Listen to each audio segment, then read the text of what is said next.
Hello everyone, आज हम शुरू करने वाले हैं इंट्रोडक्शन टू डिसेबिलिटी की यूनिट 2, जिसका नाम है definition, causes and prevention, types, educational implications and management. Okay, इसमें थोड़ी बहुत डिसेबिलिटीज़ हैं जिनके बारे में हम पढ़ेंगे। तो यूनिट 2.1 में आता है लोकोमोटर डिसेबिलिटी। अब लोकोमोटर डिसेबिलिटी क्या होता है? लोकोमोटर, लोको का मतलब होता है एक जगह से दूसरी जगह जाना, और मोटर का मतलब होता है movement. It means the problem in moving from one place to another. ये एक ऐसी प्रॉब्लम है जिसमें एक पर्सन एक जगह से दूसरी जगह नहीं जा पाता है। मीन्स डिसेबिलिटी इन लेग्स, उसके पैरों में प्रॉब्लम हो जाती है। This disability is related to the bones, ये बोन से रिलेटेड है, जॉइंट से रिलेटेड है और मसल से रिलेटेड है। सो ये इसकी प्रॉपर डेफिनेशन है कि लोकोमोटर डिसेबिलिटी होता क्या है। It causes problems in the walking, picking and holding. तो ये वॉक में प्रॉब्लम करता है, पिक करने में, होल्ड करने में। तो लोकोमोटर डिसेबिलिटीज दो तरीके से क्लासिफाइड है, एक है कॉग्निशियल और एक है एक्वायर्ड। कॉग्निशियल होता है जो बाय बर्थ हो, बर्थ से ही है, और एक्वायर्ड मीन्स पहले नहीं था, वो आ गया। जैसे कोई एक्सीडेंट हुआ, कोई ट्रॉमा हुआ, कोई डिजीज हो गई, कोई इन्फेक्शन हो गया, तो पहले नहीं था लेकिन बाद में हो गया। This is acquired. ओके, इसी में ही आगे है सेरेब्रल पालिसी। सेरेब्रल पालिसी, ये दो वर्ड से मिक्स होके बना है। First word is cerebral and second word is policy. This CP affects the normal movement in the different parts of the body. ये एक प्रॉब्लम ऐसी है जिसमें हमारी बॉडी के पार्ट्स जो हैं वो खराब हो जाते हैं, उनमें प्रॉब्लम आ जाती है। तो ये बहुत सीवियर है। तो जो सेरेब्रल वर्ड है उसका मतलब है cerebrum. Cerebrum is the part of our brain, and palsy का मतलब होता है पैरालिसिस। ठीक है, तो word cerebral refers to the brain cerebrum which is a part of the brain and that regulates the motor function. तो cerebrum क्या करता है, हमारे जो मोटर फंक्शंस है, जिससे जैसे हम हाथ हिला रहे हो, पैर हिला रहे हैं, तो ये जो हम मूवमेंट कर रहे हैं उसके लिए कौन रिस्पॉन्सिबल है? हमारा सेरेब्रम रिस्पॉन्सिबल है। Next word is palsy. Palsy का मतलब होता है पैरालिसिस हो जाना। पैरालिसिस मीन सारी मूवमेंट्स बंद हो जाना, काम ना करना एक तरीके से। तो इसमें सीपी, जो सीपी है उसके टाइप्स पूछे जाते हैं, बहुत ज़्यादा पूछे जाते हैं, उसका क्लासिफिकेशन पूछा जाता है। तो ये बहुत सारे बेसिस पे है। On the basis of severity CP is classified into 4 categories.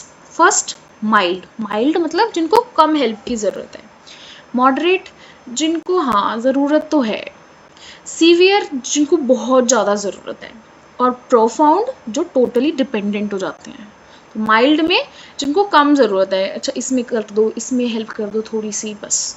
Moderate में हाँ भाई उनको तो हेल्प चाहिए, करो भाई, हर काम में उनको हेल्प चाहिए। सीवियर मतलब वो तो बिल्कुल डिपेंडेंट है, उनसे तो होगा ही नहीं, तुम्हें ही करना है। एंड टोटली डिपेंडेंट मीन्स हाँ भाई अब तो टोटली सब कुछ तुम्हें करना है। यहाँ पे प्रोफाउंड केस में वो अपना ईडीएल भी खुद नहीं कर पाते हैं। Next, on the basis of limbs affected. Limbs affected के बेसिस पे जैसे hemiplegia, hemi means half of the body, half of the part उनका काम नहीं करता है। डायाप्लेजिया मीन्स 2 लिम्स में प्रॉब्लम है, जैसे मैंने ये शेडेड किया हुआ है, जैसे 2 लिम्स में प्रॉब्लम होना। क्वाड्रीप्लेजिया मीन्स ऑल 4 लिम्स में प्रॉब्लम होना। ठीक है, मोनोप्लेजिया मीन्स एक लिम्ब में प्रॉब्लम होना। एंड ट्राईप्लेजिया, नाम से पता चल रहा है ट्राई है मीन्स 3 लिम्स में प्रॉब्लम होना। So this is hemi. Hemi means half. Either it is left side, either it is right side. Diaplegia means 2 limbs से पैर. Next, quadriplegia दोनों हाथ और दोनों पैर. Monoplegia कोई भी एक limb. It can be a leg, it can be a hand. And triplegia में दोनों पैर और कोई भी एक हाथ. This is triplegia. Next, on the basis of medical characteristics. अब मेडिकल कैरेक्टरिस्टिक्स पे कैसे क्लासिफिकेशन हुआ है, तो यहाँ पे 3 तरीके की टर्म्स देखते हैं हम। First is spastic. स्पास्टिक का मतलब क्या होता है? इसमें क्या होता है, जो हमारी मसल्स होती है ना वो बहुत स्टिफ हो जाती है, स्टिफ हो जाना। Next, difficulty with fine motor skills. उनको डिफ़िकल्टी होती है ग्रैब करने में। अब मसल्स इतनी स्टिफ हो जाएंगी तो कैसे कोई किसी ऑब्जेक्ट को होल्ड करेगा, ग्रैब करेगा, प्रॉब्लम तो है। Next is एथेटॉइड। एथेटॉइड जैसे यहाँ स्टिफ हो रही थी ना, यहाँ पे बहुत ज़्यादा लूज हो जाएंगी। ठीक है, इसमें ट्रेमर्स आएंगे, शेकीनेस होएगी, इनवॉलेंट्री रिफ्लेक्सेस होंगे, जैसे हाथ को बार बार मारना, हाई फाई करना, ऐसे वेरिएशन इन मसल्स अलग अलग जगह पे हो सकती है। इससे क्या होता है, बच्चा स्लो राइड करेगा, स्लोली स्लोली मूवमेंट करेगा, तो दिस इज एथेटॉइड, क्योंकि उसकी मसल्स लूज हो गई हैं, कंट्रोल नहीं कर पा रहा है। Next is ataxia. अटेक्सिया में बैलेंसिंग प्रॉब्लम हो जाती है बच्चे को, तो इसमें लैक ऑफ कोऑर्डिनेशन होता है, इसमें कोऑर्डिनेट नहीं कर पाता अपनी मसल्स को, डिफिकल्टी इन बैलेंसिंग, बैलेंसिंग में प्रॉब्लम आती है। ऑब्वियस सी बात है, कोऑर्डिनेट नहीं कर पा रहा है तभी तो बैलेंसिंग में प्रॉब्लम आ रही है। तो what is it, this coordination problem, coordinate नहीं कर पा रहा है। ट्रबल विद फाइन मोटर्स, उसको फाइन मोटर्स में भी प्रॉब्लम आता है। So this is all about CP. तो इसका क्लासिफिकेशन बहुत इंपॉर्टेंट है और इसकी डेफिनेशन। Next is polio. पोलियो क्या है, polio is poliomyelitis, it is also called polio. ये एक इन्फेक्शियस है, इन्फेक्शियस वायरल डिजीज है जो कि अटैक करता है हमारे सेंट्रल नर्वस सिस्टम को। इसमें बहुत सारे सिम्टम्स आते हैं और ये माइल्ड टू पैरालिसिस तक जाता है, मीन्स इट इज सीवियर। ये पहले तो माइल्ड रहेगा लेकिन प्रोग्रेसिव है, मीन्स टाइम के साथ साथ बढ़ता जाएगा। It affects the neural and spinal cord. ये हमारी नर्व्स, जो स्पाइनल कोड की नर्व्स हैं उनको अफेक्ट करेगा। Back of the body means हमारी जो बैकबोन है उसको बहुत ज़्यादा अफेक्ट करेगा। It can cause a permanent paralysis, इससे हमको परमानेंट पैरालिसिस भी हो सकता है। Next term is spinal cord injury. Spinal cord injury क्या होता है, any type of injury in the spinal cord, means किसी भी तरीके से डैमेज हो जाना, ठीक है। तो ये अगर एक बार चोट लगी तो मुझे नहीं लगता वो ठीक हो पाती होगी। तो इसमें क्या है, ये परमानेंट भी हो सकता है क्योंकि हमारी जो बैकबोन है वो बहुत सेंसिटिव होती है, बहुत सारे नर्व्स वहाँ से गुजर रही होती है, तो ये बहुत सेंसिटिव एरिया होता है। तो स्ट्रेंथ, सेंसेशन, फंक्शंस पे भी ये अफेक्ट करता है। तो this is spinal cord injury, हमारी स्पाइन में इंजरी हो जाना, कोई डैमेज हो जाना। तो इसके भी टाइप्स हैं, एक होता है इनकम्प्लीट स्पाइनल कॉर्ड इंजरी, इसमें पार्शली सीवियर है, मीन्स कुछ कुछ फंक्शंस वो परफॉर्म कर रहा है बाकी नहीं कर रहा है। नेक्स्ट कंप्लीट स्पाइनल इंजरी, इसमें फुल्ली सीवियर हो जाता है, बिल्कुल उठना बैठना तो बहुत मुश्किल हो जाता है उनके लिए। तो इसमें उसके सारे फंक्शंस एलिमिनेट हो जाते हैं, वो नहीं कर पाता पर्सन कुछ भी। एक टर्म आती है स्पाइना बिफिदा, ये बहुत इंपॉर्टेंट है और कई बार पूछी भी जाती है। तो स्पाइना बिफिदा, इसका मतलब है कि जो स्पाइनल कोड है उसमें ना थोड़े थोड़े गैप्स होते हैं, छोटे छोटे छोटे छोटे गैप्स होते हैं, जो तो कॉलम्स होते हैं ना छोटे छोटे छोटे छोटे, तो ऐसे बहुत सारे कॉलम्स से हमारी बैकबोन बनी हुई है, वहाँ पे फॉल्ट आ जाना, उनके बीच में गैप छूट जाना, ठीक है, उनका स्प्लिट हो जाना, that is spina bifida. So a fault in the development of spinal cord and surrounding bones leaves the gap और स्प्लिट इनटू द स्पाइन। तो ये प्रॉब्लम आती है स्पाइना बिफिदा में, वहाँ पे फॉल्ट हो जाना। Spinal cord has not form properly, क्या ये भी हो सकता है कि स्पाइनल कोड पूरी अच्छी तरह से फॉर्म ही ना हुई हो या फिर उसमें कोई डैमेज आ जाए, तो ये दोनों केसेस स्पाइना बिफिदा में होते हैं। Next is muscular dystrophy. Muscular dystrophy ये टर्म भी पूछी जाती है। तो इसमें क्या होता है कि जो मसल्स है ना वो वीक होने लग जाती है और वीक होने के साथ साथ उनका डीजनरेशन शुरू हो जाता है। एक वर्ड है जनरेशन, जनरेट होना, और एक होता है डीजनरेट होना। जनरेट मीन्स बनना और डीजनरेट मीन्स कम होता जाना। तो यहाँ पे क्या हो रहा है, यहाँ पे डीजनरेशन ऑफ मसल्स होता है। तो ये एक प्रोग्रेसिव डिजीज है, जैसे पहले कम थी तो एज के साथ साथ वो बढ़ती जाएगी। तो it is a group of inherited disease, ये इनहेरिटेड होता है। यहाँ पे वॉलंटरी मसल्स में प्रॉब्लम होता है। ये प्रोग्रेसिव है, इसमें वीकन हो जाती है हमारी मसल्स ओवर द टाइम, जैसे जैसे टाइम जाता जाएगा वैसे वैसे मसल्स वीक होती जाएंगी। तो हार्ट और अदर ऑर्गन्स को भी अफेक्ट करती है। ये किसी भी एज में हो सकता है और ये मोस्ट कॉमनली मेल्स को ही होता है। So this is muscular dystrophy. इसमें क्या है, मसल्स वीक होना स्टार्ट हो जाती हैं और ये एक प्रोग्रेसिव डिजीज है, उनका डीजनरेशन हो जाता है। Next multiple sclerosis. Multiple sclerosis क्या होता है, ये भी एक डिसीज है जो ब्रेन और स्पाइनल कोड से रिलेटेड है। तो यहाँ पे क्या होता है, ये हमारा जो सेंट्रल नर्वस सिस्टम है वो हमारे स्पाइन से कनेक्टेड होता है, ठीक है। तो जो स्पाइन है और जो ब्रेन है वो आपस में कॉन्टैक्ट नहीं कर पाते, कोऑर्डिनेट नहीं कर पाते, इसकी वजह से मल्टीपल सेलेरेसिस हो जाता है। तो ये है मल्टीपल सेलेरेसिस। तो ये हमारी 2.1 खत्म हो जाती है। नेक्स्ट 2.2 है। 2.2 में हम पढ़ेंगे विजुअल इम्पेयरमेंट। विजुअल इम्पेयरमेंट में भी दो टॉपिक्स हैं, ब्लाइंडनेस और लो विजन। तो पहले हम देख लेते हैं विजन इम्पेयरमेंट होता क्या है. It is any kind of vision loss, किसी भी तरीके से विजन लॉस हो जाना, मीन्स दिखना कम हो जाना या फिर बंद हो जाना. Where it's someone's who cannot see at all or something has a partial vision, means या तो उसको थोड़ा दिखेगा या उसके पास partial vision होएगा या फिर cannot see at all या फिर वो कुछ देख ही नहीं पाएगा. तो किसी भी विजन में प्रॉब्लम होना किसी भी तरीके से, this is vision impairment. Next, how we see, पहले हम पढ़ेंगे कि हमें दिखाई कैसे देता है. When light hits the retina, retina हमारी जो आई होती है उसके पीछे की स्क्रीन होती है. आपने 10th क्लास में आई का डायग्राम पढ़ा होगा. आई बॉल होती है, कॉर्निया होता है, आइरिस होता है, प्यूपल होता है, एंड वहाँ से लाइट एंटर करती है और सीधा रेटिना पे इमेज बनती है. तो retina is a screen type thing आप बोल सकते हो. तो when light hits the retina, जब लाइट रेटिना पे हिट करती है, special cells called photo receptors, तो वहाँ पे स्पेशल टाइप ऑफ सेल होते हैं जिनको हम बोलते हैं फोटो रिसेप्टर्स. तो turns the light into electrical signals, तो वो इस लाइट को इलेक्ट्रिकल सिग्नल्स में कन्वर्ट कर देते हैं. दीज इलेक्ट्रिकल सिग्नल्स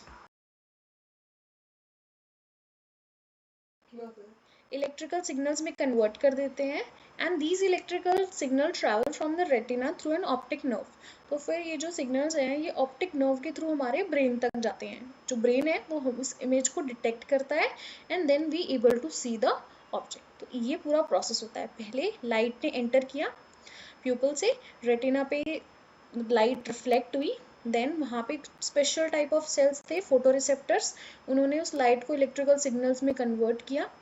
ये इलेक्ट्रिकल सिग्नल्स ऑप्टिक नर्व के थ्रू हमारे ब्रेन तक जाते हैं. देन ब्रेन उस इमेज को ट्रांसफॉर्म करता है, हमको फिर वो दिखाता है कि हाँ it's a tree, it's a mirror, ऐसे. Okay, next term is blindness. Blindness का मतलब होता है लैक ऑफ विजन, बिल्कुल भी ना दिखना, अंधापन जिसे हम कह सकते हैं. इट इज़ अ कंडीशन, ये कंडीशन है where a person suffers from lack of vision, जब जब किसी पर्सन को बिल्कुल ही ना दिखाई देता हो. It means total absence of site, उसको बिल्कुल भी साइट नहीं दिखता, उसको बिल्कुल भी कोई भी तरह का दृश्य नहीं दिखता. तो ये है blindness. Limitation of vision field subtending the angle of 20 degree. तो यहाँ पे angle of subtending means field of vision 20 degree हो जाता है. लो विजन में क्या होता है, ब्लाइंडनेस में तो बिल्कुल लैक ऑफ विजन है, कुछ दिख ही नहीं रहा है. लो विजन में पर्सन को थोड़ा बहुत दिखता है. Means person with low vision means the person with impairment, वहाँ पे उसको इम्पेयरमेंट है, उसको एबनॉर्मेलिटी है ऑफ विजुअल फंक्शनिंग, उसको विजुअल फंक्शन में थोड़ी सी दिक्कत है. इवन आफ्टर ट्रीटमेंट के बाद भी, तो दैट इज लो विजन, उसको कम दिखाई देता है. तो WHO के क्राइटेरिया के अकॉर्डिंग ये कुछ रेंजेस हैं, जैसे 20/30 to 20/60 is near to normal vision. जैसे 6/6 होता है तो it is normal, moderate, severe, profound and total blind. Totally blind के लिए इट इज लेस देन 20/1000. तो ये WHO के अकॉर्डिंग है. ये इंटरनेशनल क्लासिफिकेशन है डिस्टेंस विजन इम्पेयरमेंट की. इसमें विजुअल एक्विटी देखते हैं, इट वर्स देन 1/12. ये माइल्ड के लिए, मॉडरेट के लिए कंडीशन ये रहेगी, सीवियर के लिए ये रहेगी और ब्लाइंडनेस के लिए ये रहेगी. नेक्स्ट हमारा आता है 2.3. 2.3 में हम हियरिंग इम्पेयरमेंट के बारे में पढ़ेंगे और यहाँ पे भी हमारी दो टर्म्स आती हैं, एक है डेफनेस और एक है हार्ड ऑफ हियरिंग. तो पहले तो हम ये देखेंगे कि हियरिंग इम्पेयरमेंट क्या होता है. सेम जैसे विजन इम्पेयरमेंट था यहाँ पे भी वैसा ही है. हियरिंग इम्पेयरमेंट या तो उस पर्सन को थोड़ा सुनाई देता है या फिर उसको बिल्कुल ही नहीं सुनाई देता है. तो it refers to the partial और total inability of hearing sound. तो यहाँ पे उसको इम्पेयरमेंट है, उसको inability to hear the sound है. हाउ वी हियर, अब हम सुनते कैसे हैं. Human beings when hearing begins, hearing हमको सुनाई कब देता है, when sound wave enter in the ear canal, जब जो साउंड वेव है वो हमारे ईयर में जाती है. Causes the ear drum vibrate, हमारे कान में ईयर ड्रम होता है, कान का पर्दा होता है, तो जैसे ही साउंड अंदर जाती है वो वाइब्रेट होना शुरू हो जाता है. अब ये जो वाइब्रेशन है वो आउटर ईयर से मिडल ईयर तक ट्रांसफर की जाती है, कॉकलिया, देन वो कॉकलिया पे जाती है, हेयर सेल्स पे जाती है. जो हेयर सेल्स होते हैं वो उन वाइब्रेशंस को इलेक्ट्रिकल सिग्नल्स में कन्वर्ट करते हैं. फिर यही ऑडिटरी नर्व होती है एक, ये जो हमारे इलेक्ट्रिकल सिग्नल्स हैं वो उसको ब्रेन तक ट्रांसफ़र करती है, ब्रेन उसको प्रोसेस करता है, इंटरप्रेट करता है, तब हमें पता चलता है कि हाँ इन्होंने ये बात बोली है, तब इंटरप्रिटेशन ऑफ साउंड होता है। तो ये इतना बड़ा प्रोसेस है और एक झटके में हो जाता है। सो जो ईयर है वो पहले आवाज़ को कैप्चर करते हैं, वो हमारे ईयर ड्रम पे वाइब्रेट होता है, ईयर ड्रम से वो हमारे मिडल ईयर तक जाता है, वहाँ पे कोक्लिया होता है, वहाँ पे हेयर सेल्स होते हैं जो वाइब्रेशंस को इलेक्ट्रिकल सिग्नल्स में कन्वर्ट करते हैं। देन वो जो ऑडिटरी नर्व्स के थ्रू ब्रेन तक जाते हैं, ब्रेन उन इलेक्ट्रिकल सिग्नल्स को कन्वर्ट करता है, प्रोसेस करता है और हमें बताता है कि yes this is the sound, ये बोला जा रहा है। Okay, next term is hard of hearing. Hard of hearing का मतलब होता है it refers to the people with hearing loss ranging from mild to severe. Hard to hear means उसको कम सुनाई देता है, डेफ नहीं है, बिल्कुल सुनाई नहीं देता, उसको थोड़ा बहुत सुनाई देता है। तो it refers to the person having hearing loss, उसको hearing loss of from mild to severe, mild भी हो सकता है और सीवियर भी हो सकता है। डेफ, डेफ का मतलब होता है हुज प्रोफाउंड हियरिंग लॉस, जिसको बिल्कुल ही ना सुनाई देता हो उसे हम क्या कहते हैं, डेफ। तो there is no hearing which implies very little or no hearing. WHO के अकॉर्डिंग ये एक डेफिनेशन है, a person who is not able to hear as well as someone with normal hearing, hearing thresholds of 25 dB is decibel or better than the both ears said to have hearing loss। तो ये WHO की definition है, जिसको सुनाई नहीं देता है या फिर उसकी हेयरिंग 25 dB से कम है। तो ये है। Next types of hearing loss. अब हेयरिंग लॉस के टाइप क्या होते हैं, प्लेस ऑफ एम्पेयरमेंट के बेसिस पे होते हैं। जैसे अगर आउटर या मिडल ईयर में प्रॉब्लम है तो उसको हम कंडक्टिव हेयरिंग लॉस बोलेंगे। अब अगर इनर ईयर या ऑडिटरी नर्व में प्रॉब्लम है तो हम उसको सेंसरी न्यूरल एबनॉर्मलिटी बोलेंगे। अगर इन दोनों में से दोनों में ही है, मिक्स्ड मीन्स कॉम्बिनेशन, तो it is a flat loss, means उसको कुछ नहीं सुनाई देता, दोनों चीजों में प्रॉब्लम हो रही है, आउटर में भी, मिडल में भी, इनर में भी और ऑडिटरी नर्व में भी। तो कंडक्टिव हियरिंग लॉस जिसमें आउटर और मिडल में प्रॉब्लम है, सेंसरी न्यूरल एबनॉर्मलिटी जिसमें इनर और ऑडिटरी नर्व में प्रॉब्लम है, मिक्स्ड मीन्स दोनों का कंबाइंड, तो फ्लैट लॉस हो जाता है इसमें। डिग्री ऑफ हेयरिंग जिसे लॉस स्लाइट लॉस है, ये डिग्री ऑफ हेयरिंग बहुत इंपॉर्टेंट है, हमेशा पूछा जाता है, इसमें से 1 मार्कर बनने के भी बहुत चांसेस है। तो 27 to 40 decibel, 41 to 55, 56 to 70, 71 to 90 and 91 then more than. तो ये सब है profound, severe, moderate, mild, slight. यहाँ पे एक टर्म आती है age onset, age at onset. ये वो एज है जब उस पर्सन को जब उसको फर्स्ट सिम्टम्स फेल्ट हुए हों या फिर फर्स्ट टाइम उसने ये चीज़ एक्वायर की हो। तो age at which a person acquire the condition, ये वो एज है जब उस पर्सन में फर्स्ट टाइम सिम्टम्स दिखे हों। ये इसके भी दो टाइप्स होते हैं, एक होता है कॉग्नेंशियल और एक होता है एक्वायर्ड। कॉग्नेंशियल मीन्स उसको बर्थ से ही है, बाय बर्थ उसको है, और एक्वायर्ड मीन्स पहले नहीं थी, बाय बर्थ नहीं थी लेकिन बाद में हो गई, सो this is acquired. Okay, next unit is 2.4। 2.4 में हम पढ़ेंगे speech and language disorder. Speech बोलने में या फिर किसी भाषा को सीखने के लिए डिसऑर्डर होना, उस चीज़ को ना सीख पाना, बोल ना पाना। It refers to the problem with in communication, बात करने में प्रॉब्लम होना, related to the area such as motor, oral motor functions. Oral motor functions होते हैं जैसे हमारा माउथ, टंग, टीथ, गम्स, तो इन सब की हेल्प से ही हम स्पीक कर पाते हैं, बोल पाते हैं। तो इन मसल्स में प्रॉब्लम आना, इन मसल्स का फंक्शन ना कर पाना, कम्युनिकेशन ना हो पाना, इस टाइप की प्रॉब्लम्स आती हैं स्पीच एंड लैंग्वेज डिसऑर्डर्स में। तो ये कैसे कैसे हो सकते हैं, इनके कॉजेज क्या है, हेयरिंग लॉस हो जाना, क्या पता उस आदमी को सुनाई ना देता हो इसलिए वो बोल नहीं पा रहा है। न्यूरोलॉजिकल डिसऑर्डर्स होना, कोई भी ब्रेन इंजरी होना, मेंटल रिटार्डेशन होना, drug abuse, drugs over dose ले लिया, बहुत ज़्यादा ड्रग्स हो गया, अल्कोहल, स्मोकिंग, सबसे भी हो सकता है। फिजिकल इम्पेयरमेंट आ जाना, तो ये सब इसके कॉजेज है।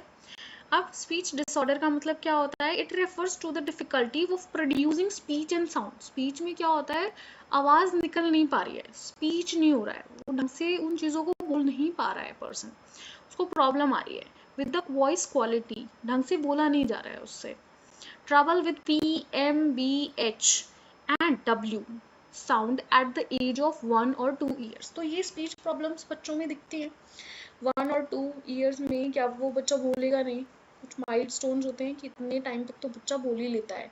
अगर वो तभी भी नहीं बोल पा रहा है तो उसको कोई स्पीच डिसऑर्डर है। नेक्स्ट टाइप्स क्या हैं इसके? फर्स्ट टाइप है आर्टिकुलेशन। आर्टिकुलेशन का मतलब होता है hard to pronounce for the children to pronounce the words, wrong words, जैसे वो रैबिट को फैबिट बोले, ठीक है, ऐसे। तो किसी वर्ड को अच्छे से ना बोल पाना, कोई लेटर है उससे बोला नहीं जा रहा है, रैबिट को वेबिट बोल रहा है, ऐसे। फ्लुएंसी, फ्लुएंसी में क्या होता है कि वो अटक अटक के बोल रहा है, बार बार वर्ड्स को रिपीट कर रहा है, ब ब ब ऐसे करना, तो यहाँ पे फ्लुएंट नहीं है वो। Problems in words in sentences flow. Shuttering, shuttering means रुक रुक के बोलना, रिपीटेड वर्ड्स, वर्ड्स को रिपीट करना, जैसे फ्लुएंसी, अगर वो बोल रहा है तो फ्लुएंसी ऐसे बोलना। वॉइस, वॉइस में क्या है, अगर वो बहुत ज़्यादा तेज बोल रहा है या फिर वो बहुत धीरे बोल रहा है, ये भी एक तरीके का टाइप है। लैंग्वेज डिसऑर्डर क्या होता है? इट इज़ एन इम्पेयरमेंट, ये एक इम्पेयरमेंट है in the ability to understand and use the words in the content. या तो हम बात समझ नहीं पाएंगे या फिर हम उसे उसके कंटेंट को यूज नहीं कर पाएंगे, both verbally and non verbally. जैसे कोई हमसे कुछ कह रहा है और मैं समझ नहीं पा रही हूँ, मुझे समझ नहीं आ रहा है वो क्या बोल रहा है, मुझे समझ ही नहीं आया। अब उसने तो मुझे बोल दिया कि मुझे समझ भी आ गया, लेकिन मैं नहीं बता पा रही हूँ कि उसने मुझे क्या समझाया। तो दिस इज लैंग्वेज डिसऑर्डर्स। इसके सिम्टम्स क्या है? डोंट बेबल, बच्चा बैबलिंग करना शुरू कर देता है, मा मा पा पा ऐसे ऐसे, पानी मानी ऐसे ऐसे करना शुरू कर देता है। तो अगर वो 7 मंथ्स तक बैबलिंग नहीं करता है, only speak few words in 17 months and can't put two words together or 2 years, by 2 years, having problems when play and talk will with other kids from the age of 2 and 3। तो ये सब symptoms हैं। Okay, इसके भी types हैं, first receptive और second expressive. Receptive होता है हार्ड टू अंडरस्टैंड, वो अंडरस्टैंड नहीं कर पा रहा है, फॉलो द डायरेक्शन, वो डायरेक्शन नहीं फॉलो कर पा रहा है, क्वेश्चंस को आंसर नहीं कर पा रहा है, ऑब्जेक्ट को पॉइंट कर करके बता रहा है, तो वो बोल नहीं पा रहा है, ये है। एक्सप्रेस करना, ट्रबल इन आंसरिंग, बोल नहीं पा रहा है, आंसर नहीं दे पा रहा है, आस्क क्वेश्चंस, अपने डाउट्स नहीं पूछ पा रहा है, कैसे पूछूं कैसे पूछूं, वर्ड्स भूल जाता है, sting to the words in the sentences, कुछ कुछ वर्ड्स पे रुक जाता है, आगे क्या बोलूं कैसे बोलूं, कंफ्यूजन सा रहता है। Start and continue the conversation, उनको बहुत प्रॉब्लम होती है किसी कॉन्वर्जेशन को स्टार्ट करने में, वो कंटिन्यू करने में। Next is 2.5। 2.5 में है, इसकी हेडिंग है deaf blindness and multiple disability. तो डेफ ब्लाइंडनेस, आप वर्ड देख के पता चल रहा है इसमें 2 वर्ड्स हैं, एक डेफ और एक ब्लाइंड। डेफ का मतलब जिसे सुनाई ना देता हो और ब्लाइंड का मतलब जिसे दिखाई ना देता हो। तो it is a combination of disease, ये डिजीज का कॉम्बिनेशन है। तो इसमें क्या होता है, डिसेबिलिटी का कॉम्बिनेशन है, तो इसमें क्या होता है, ना तो उस पर्सन को दिखाई देता है ना उस पर्सन को सुनाई देता है। दैट अफेक्ट्स, जो कि अफेक्ट करता है उसकी कम्युनिकेशन को, इंफॉर्मेशन एक्सेस करने में, गेट अराउंड, और सब कुछ जानने पहचानने। तो इट इज़ अ कॉम्बिनेशन है of sight and hearing loss. तो ये कॉम्बिनेटिव डिजीज है। नेक्स्ट टाइप्स क्या है इसके? इसके 4 टाइप होते हैं। First type is total blindness, total blind and with partial deaf. Total blind means उसको बिल्कुल दिखाई नहीं देता, एंड पार्शियल हेयरिंग है, उसको थोड़ा सुनाई देता है बट दिखाई नहीं देता है। पार्शियल ब्लाइंड मीन्स उसको थोड़ा दिखाई देता है, एंड टोटल हेयरिंग लॉस, उसको कुछ सुनाई नहीं देता। पार्शियल विजन, पार्शियल हेयरिंग, उसको थोड़ा दिखाई भी देता है, थोड़ा थोड़ा सुनाई भी देता है। Complete deaf and complete blind, ना तो उसको दिखाई देता है ना उसको सुनाई देता है। इसके कॉजेज है, इन्फेक्शन फ्रॉम रुबेला, रुबेला एक वायरस है, ये मदर को जाता है प्रेगनेंसी पीरियड में, तो बच्चे को ये सब होने के चांसेस हैं, डिसेबिलिटी के चांसेस बढ़ जाते हैं। जेनेटिक एंड क्रोमोसोमल सिंड्रोम्स, इसकी वजह से भी होता है। कॉग्निटिव बर्थ ट्रॉमा, किसी ट्रॉमा की वजह से, और acquired means through an accident, illness, disease, इनकी वजह से हो गया। Problem faced by the deaf blinds. अब डेफ ब्लाइंड्स को प्रॉब्लम्स क्या क्या आती हैं? बहुत सारी प्रॉब्लम्स आती है। फर्स्ट कम्युनिकेशन, ना वो अपनी बात किसी को कह पाते हैं ना किसी की सुन पाते हैं, तो limitation in expressing and receiving the feelings. अब next is isolation, isolation means वो किसी से बात नहीं कर पाते हैं, they feel always left out, they left out from the fun and play and most time deprived alone, तो वो ज़्यादातर अकेले पड़ जाते हैं। एक्सेस नहीं कर पाते हैं, उनको जो भी बात कहनी है तो आप साइन लैंग्वेज में बोलो या फिर उसको टच करके बताओ, तो सिर्फ यही एक वे हो जाता है क्योंकि वो सुन नहीं पाते हैं। नेक्स्ट मोबिलिटी, एक जगह से दूसरी जगह नहीं जा पाते हैं, उसको ना तो दिखाई दे रहा है ना सुनाई दे रहा है, वो कैसे अपना रास्ता दिखेगा, रोड क्रॉस कैसे करेगा, एक जगह से दूसरी जगह कैसे पहुंचेगा। नेक्स्ट इंडिपेंडेंस, वो डिपेंडेंट हो जाते हैं एक दूसरे पे, एडीएल के लिए, सेल्फ हेल्प के लिए।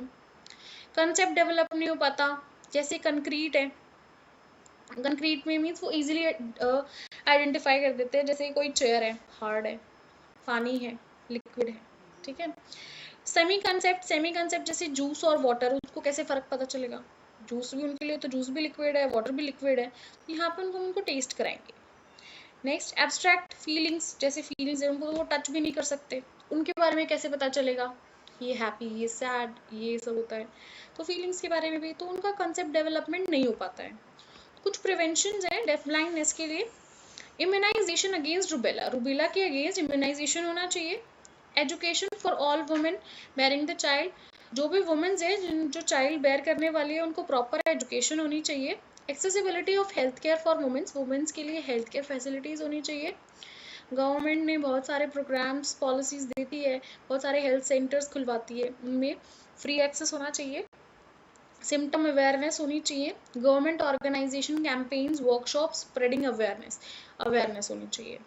कुछ टेक्निक्स होती हैं डेफ ब्लाइंड के लिए, first is hand under hand, this HUH is hand under hand, तो यहाँ पे टीचर का hand under the student hand होता है, हैंड ओवर हैंड, टीचर का हैंड स्टूडेंट के हैंड के ऊपर होता है, रिस्ट हेल्प, कलाई से हेल्प देना, एल्बो हेल्प, कोनी से हेल्प देना, और शोल्डर हेल्प, शोल्डर पे से हेल्प देना।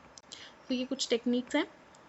Next is multiple disability, multiple disability एक टर्म है, इसमें कॉम्बिनेशन ऑफ डिसेबिलिटीज आता है, मीन्स किसी भी पर्सन को दो या दो से ज़्यादा डिसेबिलिटी होती है, उसको हम बोलते हैं मल्टीपल डिसेबिलिटी, ठीक है, which affects the communication, mobility and performance of that person. तो मल्टीपल डिसेबिलिटी क्या है, it is a combination of 2 और more disabling conditions that have a combined effect on the child's communication, mobility and performance। तो ये क्या है, combination of disability है। For example एक पर्सन को HI और VI दोनों है, हेयरिंग इम्पेयरमेंट भी है, विजन इम्पेयरमेंट भी है। नेक्स्ट विजन इम्पेयरमेंट है, हेयरिंग इम्पेयरमेंट है, उसके साथ साथ वो मेंटली रिटायर्ड भी है, तो यहाँ पे 3 आ गए, फिर 2, फिर 3, तो ऐसे ऐसे बहुत सारे कॉम्बिनेशन बन सकते हैं। तो दिस इज मल्टीपल डिसेबिलिटी। तो हमारी सेकेंड यूनिट भी कंप्लीट होती है इसके साथ।